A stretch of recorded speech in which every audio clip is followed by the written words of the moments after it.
Hello. जिला दुर्ग धमधा जनपद के अंतर्गत ये अकोला बगीचा में स्थित क्षेत्र में स्थित आनंद धाम क्षेत्र है, परिसर है। यहाँ पे लगभग 4.5 एकड़ में विभिन्न समाज जाति के धर्मस्थल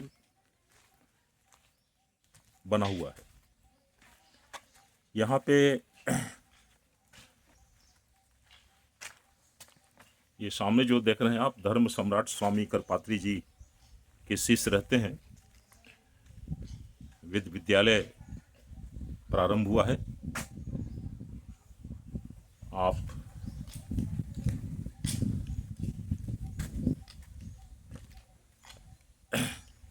ठाकुर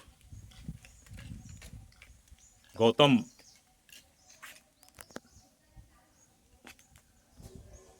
पूरा नाम क्या लिखते हैं आप? ठाकुर गौतम सिंह।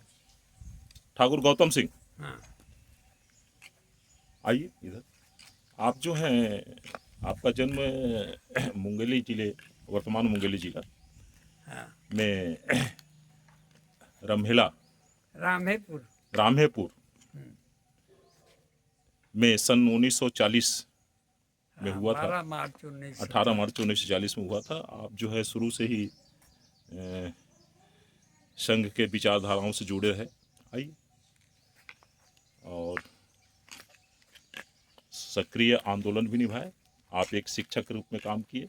आपके जीवन का प्रारंभ जो है, चूँकि ये जमींदार परिवार से आप आते हैं, तो इनका कहना है कि जमींदार प्रथा के अंतर्गत मुझे कुछ बातें जो है पसंद नहीं थी। हमने सबसे पहले अपने घर से ही जमींदारी प्रथा का विरोध संशोधन करना चाहा और किया। उसके बाद आप जो हैं संघ परिवार से जुड़ गए और संघ परिवार में ही जनसंघ एक राजनीतिक पार्टी उस समय कार्यरत थी, उससे भी जुड़ गए। आइए हम जानते हैं आपसे कि आप विभिन्न कम से कम 4-5 प्रधानमंत्रियों से भी आपका संबंध रहा है और काफ़ी सक्रिय रहे हैं अपने जीवन में, बहुत ही सक्रिय रहे हैं। और गौ वध के क्षेत्र में, गौ सेवा के क्षेत्र में भी आपने काम किया है। आइए उनसे ही जानते हैं। गुरु जी, संक्षिप्त में थोड़ा पॉइंट टू पॉइंट बताइए कि जमींदारी प्रथा का आपने विरोध किया। जैसे आपने कहा कि कुछ वर्ण के लोग जो है जूते चप्पल पहन के नहीं जा सकते थे हमारे जमींदार के घर के आसपास से, तो हमने अच्छा नहीं लगा, तो हमने उसका विरोध किया था। तो उसमें आपको सफलता मिली। चलिए ठीक है। आप संघ से जुड़े हैं और गौवंश के ऊपर आपने जो काम किया उसके बारे में थोड़ा सा बताइए। देखिए, गोवंश के बारे में सबसे पहले जब अटल बिहारी वाजपेयी जी प्रधानमंत्री बने और हमको जीव जंतु कल्याण बोर्ड से जोड़े, तो पहली बार हमको अवसर मिला गौ सेवा के रक्षा करने का। और हमारे जो गौ सेवा आयोग के अध्यक्ष माननीय न्यायमूर्ति गुमान मल जी लोढ़ा थे, वो बहुत ही सच्चे गौ भक्त थे और उनके मार्गदर्शन में हमने जीव जंतु कल्याण बोर्ड को, जो 1963 से था, लेकिन 1998 तक जीव जंतु कल्याण बोर्ड अपने नियमों का पालन नहीं करवा रहा था। जैसे जीव हिंसा के लिए अनेक नियम बने हुए हैं, वो नियम के अनुसार ही आदमी लाइसेंस के बाद भी जीव हिंसा कर सकता है, लेकिन अवैध तरीके से कानून के खिलाफ जो जीव हत्या होती थी उसको हमने रुकवाने की कोशिश किया। और जीव जंतु कल्याण बोर्ड में केवल घोड़ा बचाओ गधा बचाओ ये कार्यक्रम होता था। हम लोग जब जीव जंतु कल्याण बोर्ड में आए तो जीव जंतु कल्याण बोर्ड का अधिकांश पैसा गौ सेवा में लगे और पंचगव्य औषधियों का निर्माण हो, जिससे किसान को गाय को पालने में लाभ हो और वो गाय को पालने के लिए बोझ न समझे। इस प्रकार का प्रशिक्षण पूरे देश में हम लोगों ने प्रयास किया जी और जी। लोगों को प्रशिक्षित किया कि हम रासायनिक खाद के बदले, कीटनाशक के बदले गोबर गौमूत्र से किस प्रकार से अनेक प्रकार के खाद बना सकते हैं और उन खादों से हम रासायनिक खादों से ज़्यादा अच्छा जीवन रक्षक फसल पैदा कर सकते हैं। और फसल रक्षक जो गौमूत्र से तैयार होता है उससे किसी प्रकार का अनाज में कोई विष पैदा नहीं होता है, बल्कि गौमूत्र के फसल रक्षक से फसल को भी ज़्यादा फायदा होता है और वो जो फसल पैदा होता है वो मनुष्य के लिए ज़्यादा आरोग्यदायक होता है। आपने विभिन्न राज्यों में काम किया, जैसे हाँ, जैसे पंजाब, हरियाणा।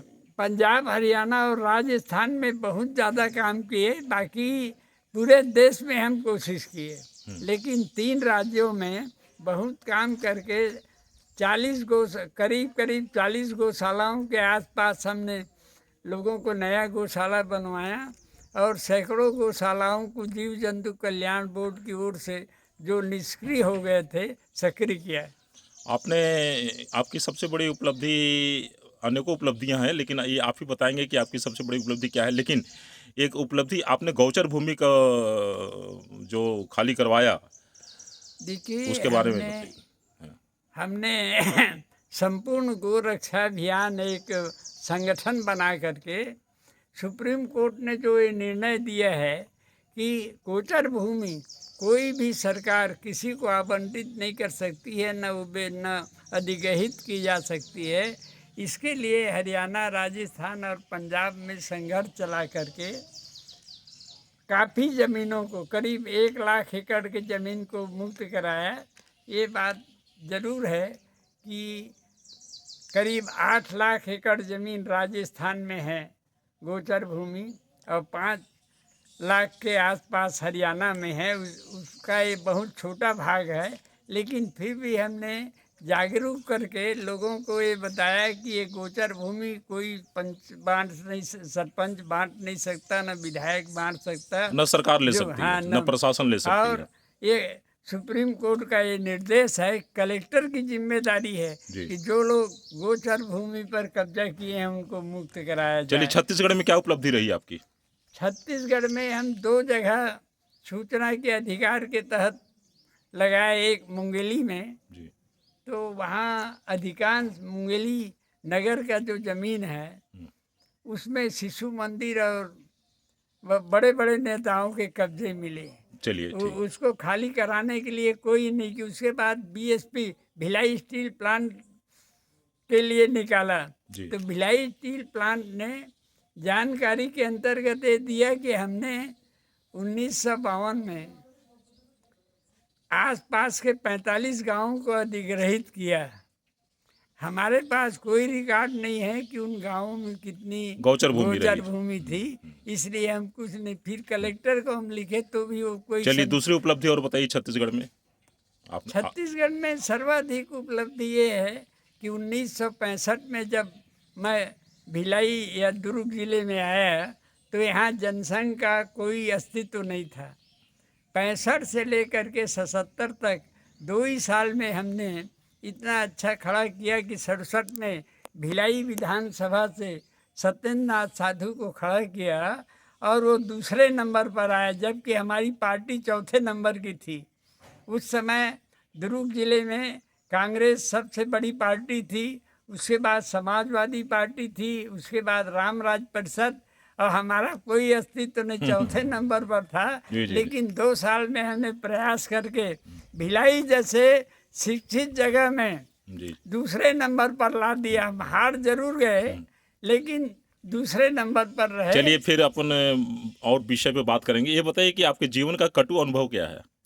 मेरे जीवन का कटु अनुभव ऐसा है कि जिन नेताओं को हमने मदद किया कि इनके संरक्षण में यदि शासन चलेगा तो पूर्ण ईमानदारी से चलेगा, लेकिन हमको ऐसा कोई नेता नहीं मिला जो गद्दी पाने के बाद पूर्ण ईमानदारी के साथ शासन किया। आप माननीय अटल बिहारी प्रधानमंत्री जी के साथ भी रहे हैं और उनसे मिले हैं और उन्होंने भी आपको आश्वासन कई विषयों पे दिया था।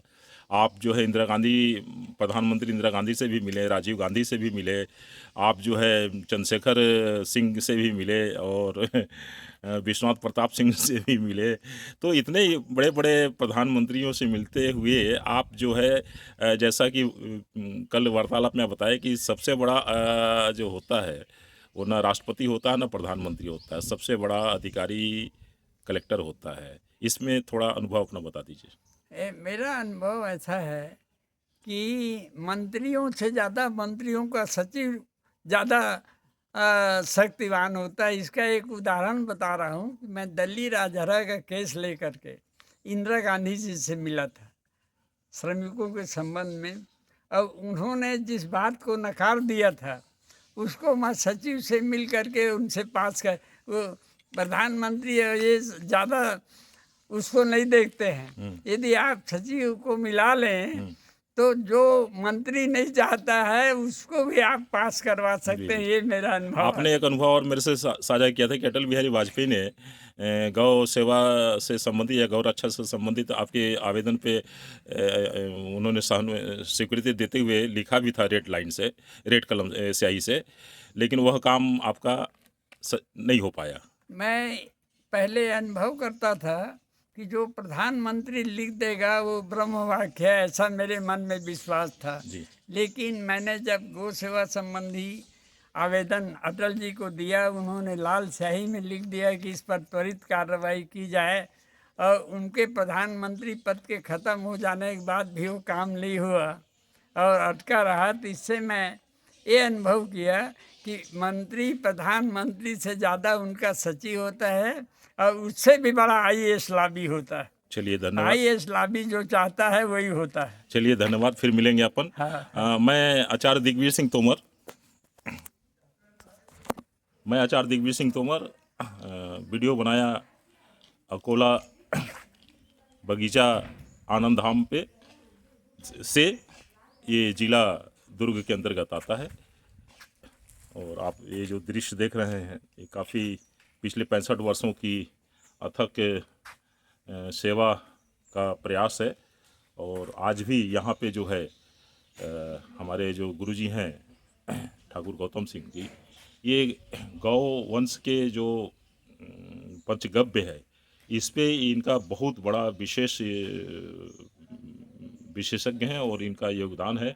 इससे इनके विशेषज्ञता का लाभ जो है हमारे क्षेत्र के छत्तीसगढ़ राज्य में अभी तक नहीं लिया जा रहा है। हम शासन से चाहेंगे, प्रशासन से चाहेंगे कि इनके अनुभवों का लाभ ले।